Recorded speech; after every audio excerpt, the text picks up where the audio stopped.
तो गाइस पिछले पार्ट में हमने देखा था योशिक की सिस्टर यहाँ इनके पास रहने के लिए आ रही है। अब घर में सब लोग बहुत डरे हुए होते हैं। योशिक सबसे कहता है कि जल्दी से जाके डोर को क्लोज करो। जून की भागते हुए डोर क्लोज करने जाता है, मगर तब तक योशिक की बड़ी बहन जिसका नेम यूरी है वो यहाँ आ चुकी होती है। गाइस यूरी का इतना खौफ इसलिए है क्योंकि ये बहुत ही चालाक लड़की है। चालाकी से ये हमेशा इन लोगों को बेवकूफ बनाती आई है। एक बार अगर कोई इसकी इमोशनल बातें सुनना स्टार्ट करता है तो किसी के भी माइंड को ये चेंज कर देती है। योशिक यूरी से कहता है तुम यहाँ आ तो गई हो बट हम लोग तुम्हें इस घर में नहीं रहने देंगे। यूरी बहुत रिक्वेस्ट करती है, अपनी इमोशनल बातें भी कहना शुरू करती है और योशिक इसे घर से बाहर जाने बोलता है। ये जैसे ही चली जाती है तो योशिक सबको वार्निंग देता है कि मेरी बहन बहुत ही बड़ी चुड़ैल है, इसकी बातों में कोई भी फंस सकता है। मैं तुम लोगों को अलर्ट कर रहा हूँ, कुछ भी हो जाए मेरी बहन की आंखों में मत देखना और इसकी बात तो बिल्कुल भी मत सुनना। कीबोंग कचरा फेंकने घर से बाहर आता है तो इसे यहाँ यूरी मिल जाती है, मतलब ये अभी भी यही है, ये कहीं गई नहीं है। कीबोंग के पास यूरी अपना दुखड़ा सुनाना स्टार्ट कर देती है और इमोशनली ये कीबोंग को अपने बातों में फंसा लेती है, जिससे ये सेंटी होके रोने लगता है और यूरी से कहता है कि तुम चिंता मत करो, योशिक ने तुम्हें छोड़ दिया है बट मैं तुम्हें कभी भी नहीं छोड़ूंगा। आज रात के लिए कीबोंग यूरी को सबसे छुपाते हुए घर ले आता है। बाहर इस ठंड में यूरी का रहना भी ठीक नहीं है। यूरी प्रॉमिस करती है कि नेक्स्ट मॉर्निंग होते ही वो सबके जगने से पहले ही चली जाएगी। योशिक इधर कंफ्यूज होता है क्योंकि आज जब सुयोन इसे दवा लगा रही थी तब इसका दिल जोर जोर से धड़क रहा था। ये सोच रहा है कि ऐसा मेरे साथ आखिर क्यों हुआ। जून की से ये पूछता है कि अगर कोई लड़की तुझे दवा लगाए और तेरा दिल धड़कने लगे तो इसका क्या मतलब बनता है। जून की कहता है कि दिल तभी धड़कता है भाई जब सामने वाले से हमें प्यार होता है। इस बात से योशिक अब घबराता है। वो सोचता है मुझे सुयोन से प्यार नहीं हो सकता है। ये अब चेक करने के लिए यून के पास जाता है और उसे भी अपने हेड पे दवा लगाने बोलता है। यून दवा लगाती है तो इसका दिल नहीं धड़कता है। ये सोचने लगता है कि यून लड़के की तरह दिखती है तो हो सकता है इसलिए मेरा दिल नहीं धड़क रहा है इसके टच से। फिर ये एक गेस्ट के पास जाता है जो कि जापानीज होती है और उसे भी ये दवा लगवाता है, पर इस बार भी इसका दिल नहीं धड़कता है। इसे लगने लगता है कि ये जापानीज है, शायद इसलिए इसके टच से कुछ नहीं हुआ, तो मुझे कोरियन लड़की ढूंढना होगा। नेक्स्ट मॉर्निंग कीबोंग उसी रूम में क्लीनिंग के लिए जाता है जिसमें कल रात यूरी ठहरी थी। ये गधा रूम के बाहर सोच रहा होता है कि यूरी तो चली गई होगी, मगर पीछे से यूरी शावर लेके आ रही होती है। कीबोंग उसे देख के कहता है तुम अभी तक यहाँ क्या कर रही हो। ये बोलती है मेरा मूड अब जाने का नहीं है, मैंने अपना माइंड चेंज कर लिया है। कीबोंग कहता है ठीक है तो मैं योशिक को जाके बताता हूँ कि तुम इसी घर में रह रही हो। यूरी इस पे एक वॉइस रिकॉर्डिंग सुनाने लगती है जो कल रात की है, जिसमें ये यूरी से कह रहा था कि मैं तुम्हारे साथ नहीं छोड़ूंगा। यूरी धमकी देती है कि अगर तुमने योशिक को मेरे खिलाफ कुछ भी बोला तो मैं ये रिकॉर्डिंग उसे सुना दूंगी और फिर मेरे साथ साथ वो तुम्हें भी इस घर से निकाल देगा। कीबोंग के भोलेपन का ये फायदा उठा ही लेती है। यूरी को पीछे से जूनगी देख लेता है और चेक करने के लिए आगे बढ़ता है कि ये लड़की कौन है, तो जूनगी से बचने के चक्कर में कीबोंग को किस करने लगती है। जूनगी का तो होश ही उड़ जाता है। जूनगी सोचता है मेरे इस नालायक दोस्त को कौन सी लड़की किस कर रही है। ये फिर जूनगी को हाथों से इशारा करने लगती है कि तुम चले जाओ, हमें डिस्टर्ब मत करो।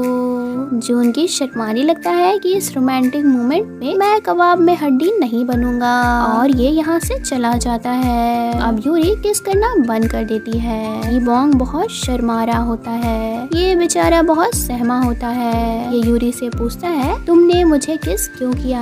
ये बोलती है तो मैं और क्या करती, मेरे पास कोई और ऑप्शन नहीं था। जून की अकेले में पूछने लगता है वो किस करने वाली लड़की कौन है। कीबोंग बोलता है वो एक गेस्ट है। जून की कहता है तूने गेस्ट को ही पटा लिया है, तू बहुत ही बड़ा बेशरम है। ये बात जून की अब यून को भी बता रहा होता है। कीबोंग के फोन पे उसके कोच का कॉल आता है। जून की कॉल कीबोंग को देने चला जाता है और सामने से यूरी भी आ रही होती है। इसकी आवाज सुनते ही यूरी बचने के लिए कीबोंग के रूम में चली जाती है। जून की रूम में आता है तो ये बाथरूम में घुस जाती है, जहाँ वॉशरूम में कीबोंग पहले से ही नहा रहा था। यूरी को देखते ही कीबोंग घबरा जाता है, मगर यूरी इसे चुप रहने के लिए बोलती है। अब बाहर से जून की कीबोंग को आवाज देता है कि तेरे कोच का कॉल आया हुआ है। कीबोंग कहता है मैं अभी बहुत बिजी हूँ, मैं बात नहीं कर पाऊंगा। जून की अब नीचे देखता है तो बाथरूम में 2 नहीं बल्कि 4 पैर होते हैं। जून की समझ जाता है कि मेरा दोस्त अभी बाथरूम में इश्क लड़ा रहा है। यूरी हाथ से इशारा करती है कि तुम चले जाओ। जून की इसके हाथ के इशारे से शर्माने लगता है और ये चला जाता है। जून की के जाते ही कीबोंग यूरी को बाहर निकालता है और रोने लगता है, क्योंकि यूरी ने इसकी इज्जत के साथ खिलवाड़ किया है। अब ये पूरा दिन सदमे में रहता है, ये सोच कर कि इस चुड़ैल औरत ने मेरा फर्स्ट किस भी मुझसे छीन लिया है और मेरे पूरे बॉडी के हर पार्ट को इसने देख लिया है। जून की और यून पिज्जा खाने में बिजी होते हैं कि अचानक से एक बंदा जिसकी शक्ल रैबिट जैसी होती है वो घर में आता है। असल में ये बंदा यून के पीछे पागल है और उसके लिए ये बुके लेके आया है। पहले तो यून इसे छुपती है, फिर जब ये यून को देख लेता है तो यून बचने के लिए कीबोंग के रूम में चली जाती है और ब्लैंकेट में छुप जाती है। इधर यूरी को बहुत जोर की भूख लगी होती है। ये कीबोंग को खाना लाने के लिए बार बार कॉल लगाती है और कीबोंग भी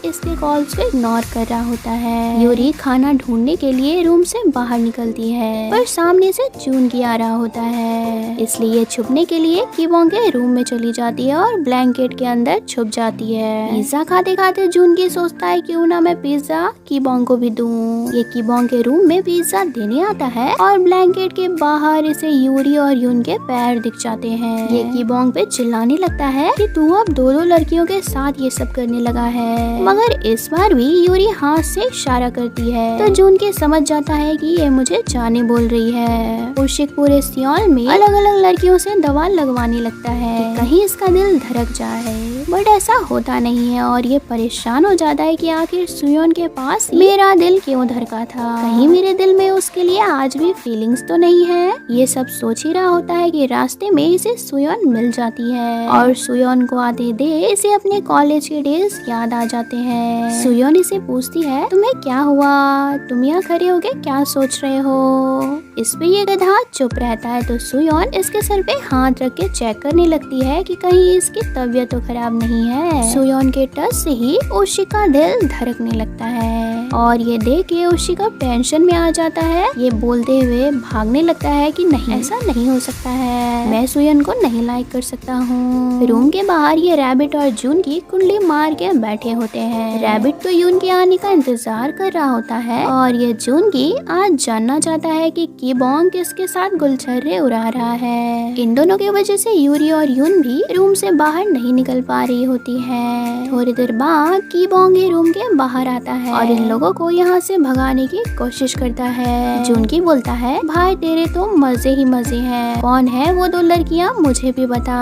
कीबोंग जून की और रैबिट को यहाँ से दूर ले जाता है। उनके जाते ही यूरी रूम से निकलती है कि उधर से भागते हुए उशिक आ जाता है और ये निकलने की जगह फिर से रूम में छुप जाती है। उशिक खुद में बरबरा रहा होता है नहीं, मैं सुयोन को लाइक नहीं कर सकता हूँ, मेरे दिल को उसके लिए नहीं धड़कना चाहिए। इस वक्त साइड में रखी पेन नीचे गिर जाती है और पेन उठाते हुए उशिक यूरी को देख लेता है। फिर उशिक इसे बहुत डांटने लगता है कि मैं तुम्हें इस घर में नहीं रख सकता हूँ, तुम्हें रखने का मतलब परेशानी को इनवाइट करना है। लेकिन ये यूरी बहुत ही ज्यादा चालाक निकलती है। इसने अभी अभी उशिक की भी वॉइस रिकॉर्डिंग कर ली है जिसमें उशिक सुयोन को लाइक करता है, ये बात बोल रहा होता है। ये उशिक को धमकाने लगती है कि अगर तुमने मुझे घर से निकाला तो मैं ये रिकॉर्डिंग सुयोन को सुना दूंगी। उशिक फंस गया होता है। वो अब यूरी के कहने हर काम करने लगता है ताकि उसका सीक्रेट ही रहे। नेक्स्ट डे उशिक बेस्ट फ्रेंड के इवेंट में गिटार प्ले करने आया हुआ होता है। इवेंट स्टार्ट होने में अभी टाइम होता है और सिंगर भी नहीं आया होता है, तो शिक बैठ के गिटार प्रैक्टिस कर रहा होता है कि थोड़ी देर बाद यूरी और सुयोन यहाँ आते हैं। असल में ओशिक अपना फोन घर पे ही भूल गया था, जो लौटाने के लिए ये दोनों यहाँ आई हैं। यूरी तो सुयोन को यहाँ जान के लाई है, ये चाहती है कि सुयोन भी इसके भाई को लाइक करने लगे। ओशिक यूरी को साइड में ले जाके समझाने लगता है कि तुम ये सब मत करो, सुयोन कभी भी मुझे लाइक नहीं करने वाली है। एक बार कॉलेज में मैंने भी इसी बात की उम्मीद लगाई थी, पर मैं बहुत हर्ट हो गया था। यूरी को बुरा लगने लगता है कि मेरे भाई को उसका पहला प्यार नहीं मिल रहा है। यूरी सुयोन से पूछने लगती है कि अच्छा ये बताओ, मेरा भाई तो तुम्हें कॉलेज में लाइक करता था, तुम इसकी पहली मोहब्बत थी, पर क्या तुम भी कॉलेज में इसे प्यार करती थी? सुयोन कहने लगती है कि नहीं, इसके जैसे गधे को मैं कभी भी लाइक नहीं कर सकती हूँ। मैं कॉलेज में जिसे लाइक करती थी वो बहुत ही हैंडसम इंटेलिजेंट था।